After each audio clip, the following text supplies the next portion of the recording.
first objective is full employment. Full employment is where all available resources are used efficiently to produce output. The country should use all its available resources, such as land, labor, capital, and entrepreneur, more efficiently to attain maximum output.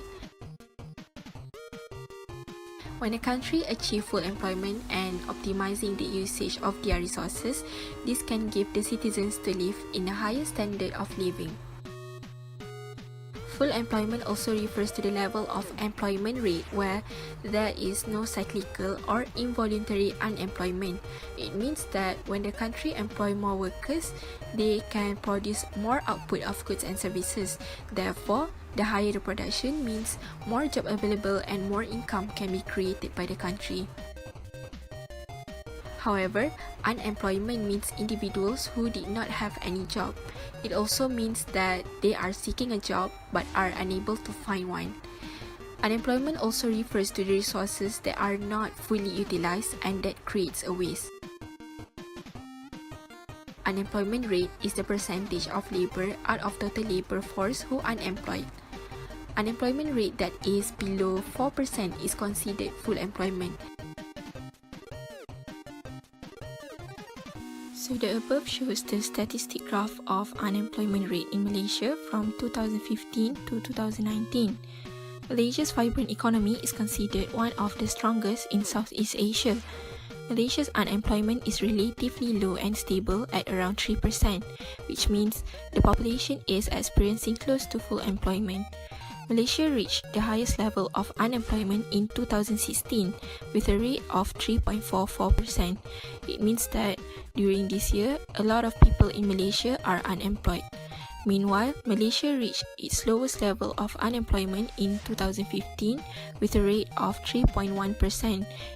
Due to Malaysia's political stability, it has been supporting such a low unemployment rate each year. The next objective is economic growth. What is economic growth? Economic growth is an increase in the amount of goods and services produced per head of the population over a period of time. It is important for economic growth to be strong and sustainable, which means the country needs to have high income and high living standards that continue over time in the future. Economic growth can be measured by using GDP, which is Gross Domestic Product. For example, let us take a look at the GDP in Malaysia for the year 2018 and 2019. In January 2018, the GDP growth rate is 0.9%, and in January 2019, the rate is 1.3%. There is an increase of 0.4% from previous year.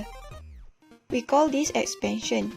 Expansion happens when total output such as employment rate or production is increased. In other words, when GDP is rising, it indicates that the economy is growing. However, in January 2020, the rate of the GDP is decreased to 0.6%. This is a total opposite of what happens during last year. This situation we call it recession. Recession is a period when output is below potential. This could lead to problems such as unemployment crisis. It is normal for business cycle to have its up and down over time, but if the rate keeps on dropping, it could lead to recessionary gap. Thus, it is important for Malaysia to keep its GDP above the potential. The next objective is price stability. It means prices are kept stable without any frequent changes.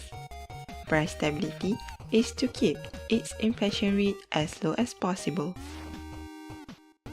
Inflation occurs when there is an increase in the general price level. Inflation rate is measured based on average price. The objective of the country is to keep inflation rate below 4%. Inflation can reduce the purchasing power of consumers and can lead to income not rising as fast as price, thereby penalizing certain groups of people such as pensioners and fixed income earners. For example, inflation rate in Malaysia in 2019 is 0.7%. Malaysia achieved this objective as its inflation rate is below 4%. Another point is equitable distribution of income.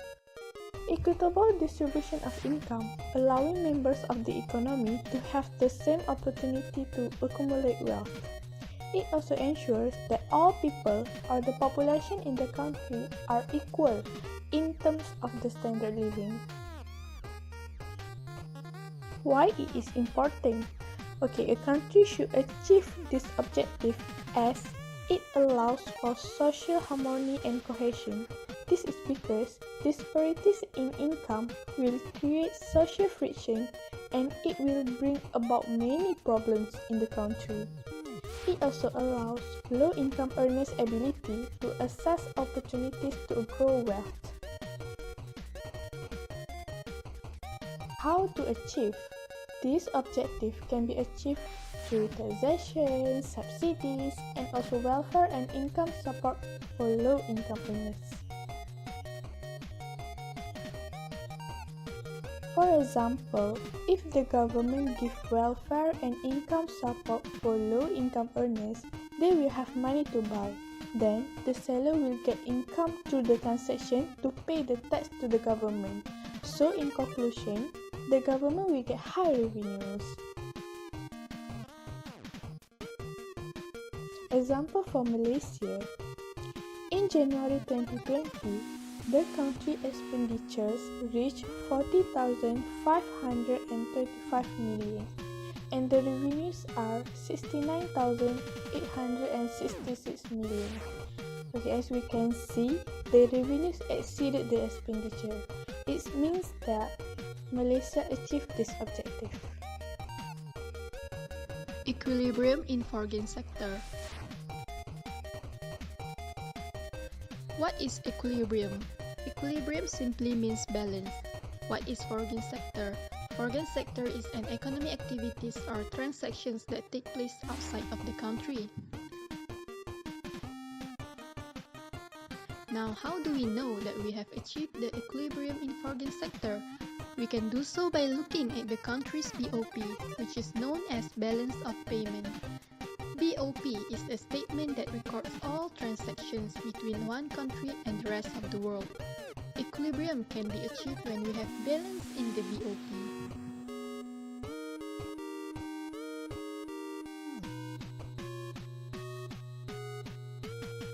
There are two common scenarios that will happen with BOP, which is BOP deficit and BOP surplus. BOP deficit happens when the country imports more goods, services, capital than it exports. It must borrow from other countries to pay for its imports. In short term, this will force the economic growth, but in the long term, it will have to go into debt for consumption. BOP surplus happens when the country exports more than it imports. Country provides enough capital to pay for all domestic production. A surplus will boost economic growth in short term. However, in the long run, it will become too dependent on export-driven growth. Let's look at Malaysia's BOP as example. Malaysia's current account balance recorded a surplus of 9.5 billion in the first quarter of 2020 as against 16.92 billion in the same period of previous year. For the first quarter of year 2020, the current account surplus marked 17 billion. So, can we say that Malaysia have achieved equilibrium in foreign sector? The answer is no. This is because Malaysia have experienced an account surplus for the first quarter of year 2020. Even though a BOP surplus indicates a good image for one country, but if it is prolonged, it will lead to inflation in the future year.